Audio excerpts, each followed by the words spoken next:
Okay, take 3. How the calculation is gonna work? We're gonna start that off with that. Is it can also affect body parts. Either level 2 of it can cancel out his legs, right? So level 1 cancels out the quirk. Level 2 cancels out the parts that operate the quirk. That'll play a big factor later. So everything that I talked about in my previous video, I had to rewatch it like 30 times. Is a good chunk of it didn't. It happened outside of canon, like during the time period. The sludge villain attack, it doesn't happen. She take cares of the villain All Might, like is all needed. But we're gonna go ahead and skip it and go straight into like their license and get not the license, the entrance exam. So how this plays out is, yes, he already met Ilderak. The only reason he fell was because he was doing some image training a little too hard, and he lost awareness of his surroundings. She helps him out. He kind of got juiced. He thought he was doing some fancy ability. He thought he was doing some god tier, like, I've achieved it, sensei. Like, he was feeling good about it. He does good on the test, and we're gonna get straight into the fight. Not the fight, but like the robots and all that good jazz, right? And how this is gonna play out is pretty much in the sense of he's throwing all the good hands. He's able to break the robots. He's able to use Chi's energy. It's like Dragon Ball Z's Kai, it's Nin, Chakra, whatever source of energy you want to call it. He's not gonna do too. That's not his focus point, but that's just one of the things he can do. So he's not completely powerless per se. So he's breaking robots. The 0-point robot comes in. He's got a good amount of points. Everyone else is running away.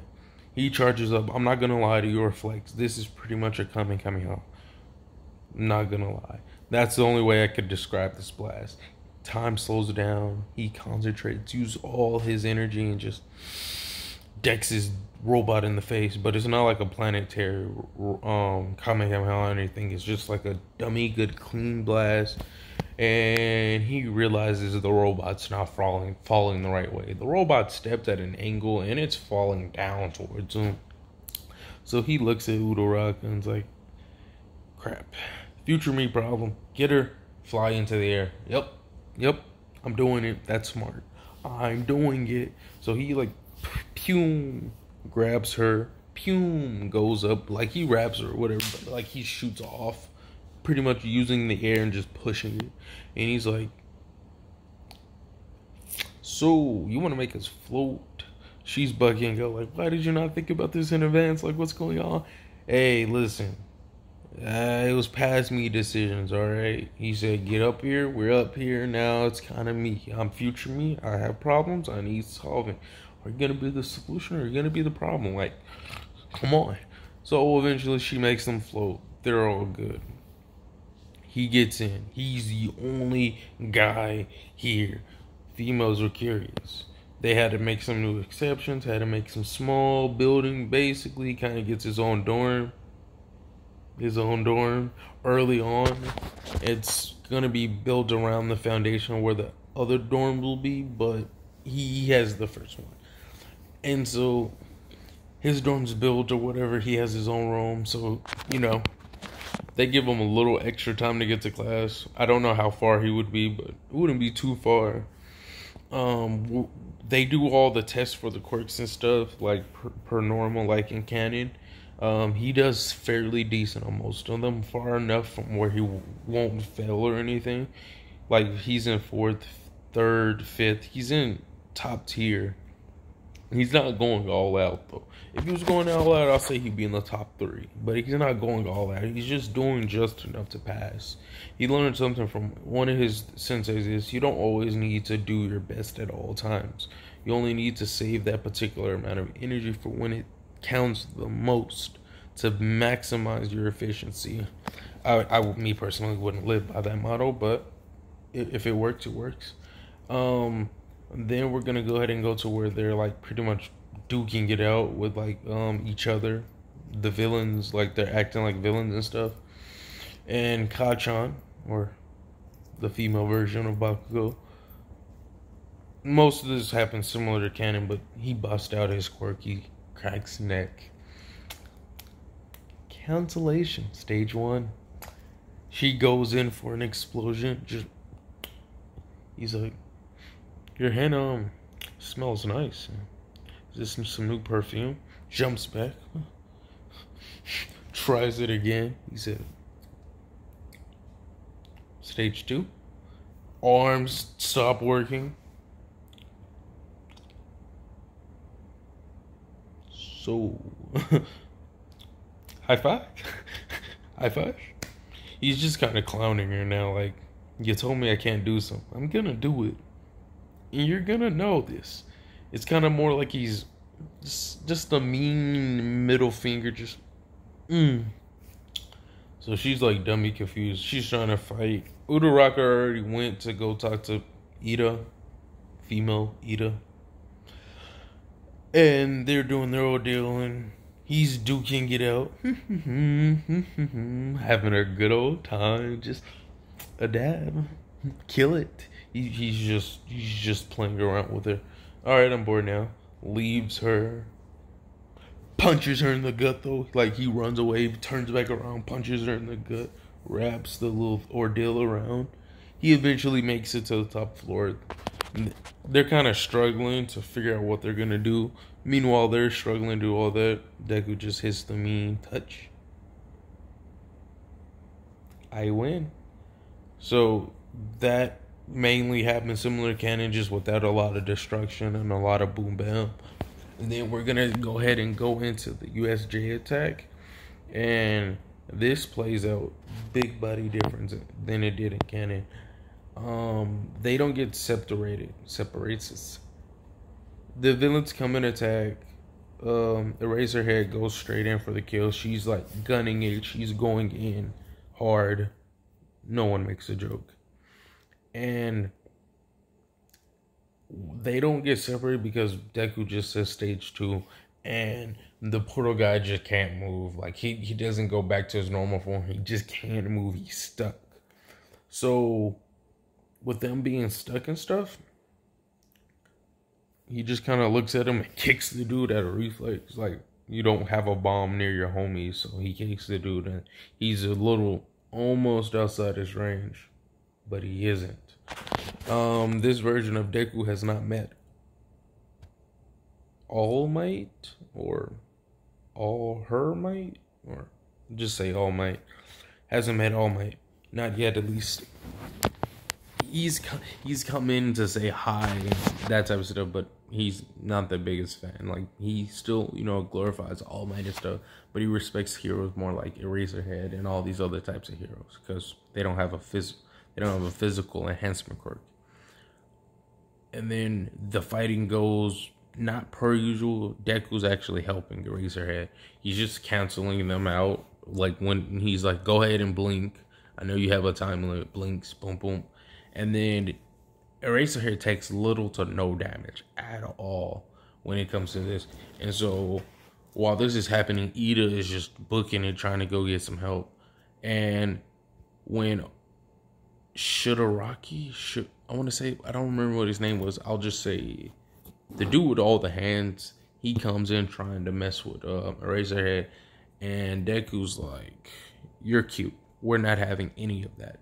So he just boxes dude in the head, but he does a couple of little combos, and he's like, "Well," he looks at Eraserhead, "Do I have permission to use my quirks and all my weapons?" Which he got these weapons certified already. Here he got all that paperwork taken care of. And he said, "Yes, I give you full permission to use your quirks and all your stuff." So he's just going ham. He's hitting this dude with nunchucks, and he got a couple of small shurikens, blades, and everything. He takes this dude and basically kicks him pretty far away from a good little distance. Then he's like, "All right, I'll just bring out the Nomu." And since the dude with the portals got kicked out just far enough from Deku's range, he's able to bring out the Nomu. Or we can even say he brought the Nomus when they pulled up, just for no plot holes. The Nomu pulls up all ugly and angry, about to mess up Eraserhead, and Deku's like stage 3. Which there is no stage 3, but it sounded dummy cool if it's just stage 3. It's an absolute cancel. Everyone there can't use their quirk. it's hard to maintain, but no one can use the quirks. Everyone's just like, and no one can move neither. So everyone's just kind of like, well, not everyone. Like some people, if they're like Uraraka, she can still move. She just can't kind of move her fingertips a little bit. So it's not like everyone can't move. He goes up to the Nomu, grabs out katana, and just starts slicing like this is just the pie, and it's a birthday. Just pie and birthday. I meant birthday cake, but I digress. So he goes into town and just starts slashing, trying to figure out how to kill this thing basically. And it was a little struggle, but he was able to do it since he didn't have any shock resorption and couldn't move for the most part since his whole body is practically quirks and stuff. He could even put up a fight, but it wasn't much of a fight. Most of his main things were taken away from him. So he slices and dices. The heroes get here. Deku has to turn off his cancellation quirk because they got here. And so the heroes get here. They pull up. They like, yeah, we here's now. And they retreat as per usual. Everything Skittles and rainbows. And people are kind of bugging out like, damn. Deku is kind of strong. Damn, is he single? He got a dorm. I might be able to slide by his place. Like, everybody kind of just bugging out on your boy. Everybody just like, damn. So, nothing too special happens. He's at his dorm. They have to deal with the media and all this stuff. But since no one got hurt, the media and press aren't on them is bad. You know what I'm saying? So, it's not as, like, big where everyone was like, oh, God, I can't believe this happened. Deku just kind of went with them and let them tell their story, and they were like, we were quick to act and we took care of this. Like, this is no games. We're not playing no games around here. All right, we do business, just flexing a little, even though if it wasn't for Deku, a lot of things would have been different. And now we would pretty much get on to when he's at his dorm and he's chilling. He hears the doorbell. He's like, grabs blade, switches it around, ready to stab something. Like, I dare something to be around this corner. Opens it up, sees most of the classmates. Puts knife, even sees Bakugo. And everyone's just kind of like, we put together a little... Everyone has their own little gift, but it's like a little gift basket. Like, we thank you for helping us out, and we really appreciate it. Like, if it wasn't for you, blah, blah, blah. Even though you're a guy and you have a quirk and stuff, we still want you to know you're welcome here, and we'll all treat you fairly. Like, they're just being really nice about it and being real genuine. And he's like, all right, opens door. Come on. Oh, no, that's okay. Looks at them with a diff stare. Oh, so you don't want to extend my hospitality. So you're saying I'm not good enough. Like, he's just messing with them. And they're all eventually inside. And they're all just like, well, this is my boy's house or room. They're just kind of bugging out. He said, listen, you can't tell Azawa that this happened because technically none of y'all are supposed to be here. So he looks at them with like a sneaky evil grin. Don't tell nobody. Or like it's a secret type flow. And then Mineta, the girl version of Mineta, is just kind of like, okay, boys always have pervy magazines. Where are you hiding it? She goes under the bed. He throws knife right in front of the face.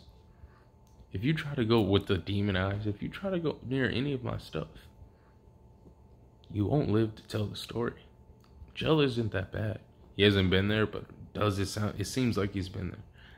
And he doesn't have any special baggy clothes or whatever, so like his abs and all that are showing, so they're just kind of bugging out. He's like, wait, let me put a shirt on. I don't want to be indecent, but they're just bugging out. But nothing too crazy happens here. They just have a good little family, practically like a little family dinner. They all laugh and are all enjoying themselves. They all leave after laid out. Uraraka's like, hey, Kanchan. She eventually started calling them because they're friends too now because they're girls. And so, oh, just because they're girls, they're all gonna be friends, but no. They're friends now. They kind of got along, even though Bakugo's just a little aggressive. She's nice at heart. And so Uraraka leaves because she's like, I see, I'll leave. And she's like, look, I want to say sorry. He's like, no need. It's okay. I understand. It's completely a logical statement to say I wouldn't be able to do it. No guys have quirks. I understand. But with the meanest death stare, if you ever say I can't do something again, pulls blade out, puts it to throat. I will finish. No. Even better, gets finger, puts to chest. I will have no problem thrusting and killing you with one move. And then she looks. Without the tears and stuff. Yeah, right, like I'll let you do that. Don't forget your deku, my punching bag. If that's what you think. And that's pretty much where we're going to end this part off. I'll make some more parts. I'll do it, I promise. Put down what y'all want. The videos that do get the most views, and that's not most views, but the video that get the most requests, I'll prioritize those over the other ones. That's why I did this video, and I also did the darkness video, because I saw those have more priority over the other videos. I am exhausted. I will catch y'all later.